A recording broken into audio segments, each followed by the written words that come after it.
Hello students, तो कैसे हैं आप सभी लोग। आज के इस वीडियो में हम लोग विद्युत बल्ब से रिलेटेड जो क्वेश्चन है कुछ उस क्वेश्चन को देखेंगे मेरे भाई, क्योंकि यह क्वेश्चन जो है कई बार आपके एग्जाम में आया है। तो हम सोचेंगे क्यों ना इस क्वेश्चन का पीडीएफ बना के आपको दे दिया जाए ताकि आप भी पढ़ लें और एग्जाम में आए तो आप जाके डायरेक्ट अपने एग्जाम में जाके छाप दे मेरे भाई। तो देखिए, सबसे पहला नंबर जो क्वेश्चन है वह है कि बिजली के बल्ब का तंतु टंगस्टन का बना होता है क्यों। क्वेश्चन से ही आपको एक आंसर भी मिल रहा है कि विद्युत बल्ब जो होता है उसका तंतु किस चीज का बना होता है। तो याद रखना कि विद्युत बल्ब का तंतु जो है वह टंगस्टन का बना होता है। यह ऑब्जेक्टिव है। चलिए अब आते हैं क्वेश्चन पे।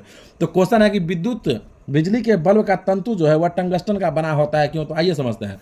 तो देखिए, टंगस्टन के तंतु का विशिष्ट प्रतिरोध और गलनांक जो होता है वह काफी उच्च होता है, और गलनांक उच्च होने के कारण यह 3400 डिग्री सी तक के ताप का सहन कर लेता है। समझ रहे हैं। तो टंगस्टन के तंतु का विशिष्ट प्रतिरोध और गलनांक जो होता है वह काफी उच्च होता है, और गलनांक उच्च होने के कारण ही यह जो टंगस्टन धातु का तंतु जो बना होता है वह 3400 डिग्री सी तक के ताप का भी सहन कर लेता है।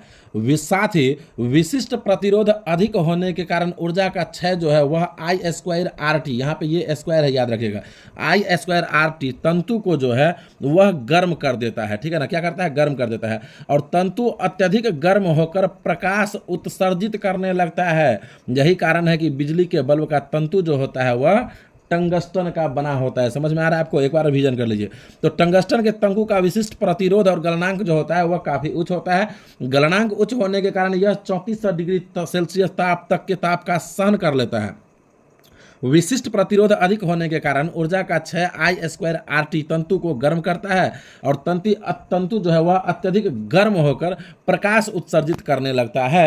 यही कारण है कि बिजली के बल्ब का तंतु जो होता है वह टंगस्टन का बना होता है मेरे भाई। ठीक है, तो यह क्वेश्चन आपको याद हो जाएगा, इसका आप नोट तैयार कर लीजिए। ठीक है, अब देखिए, बिजली के बल्ब से रिलेटेड ही दूसरा क्वेश्चन है। यहाँ पे भी क्वेश्चन में भी आपको एक क्वेश्चन का आंसर मिलेगा। देखिए, क्वेश्चन है कि बिजली के बल्ब में अक्रिय गैसों का मिश्रण भरा जाता है क्यों।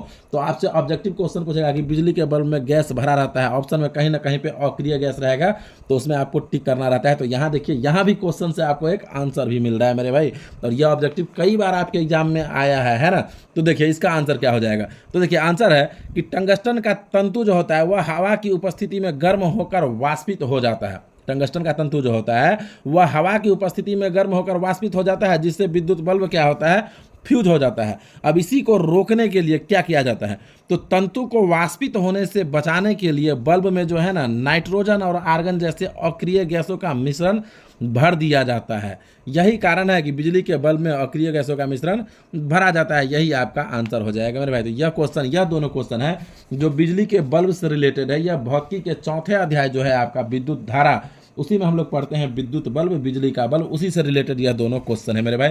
तो यहाँ पे आप दो ऑब्जेक्टिव भी समझ लिए हैं, साथ ही साथ दो सब्जेक्टिव भी समझ लिए हैं। तो कमेंट करके बताइए कि आपको वीडियो कैसा लगा है। यदि वीडियो अच्छा लगा है तो वीडियो को लाइक करके, और चैनल को बिना सब्सक्राइब किए तो जाना ही नहीं है, चैनल को सब्सक्राइब करके जाना है।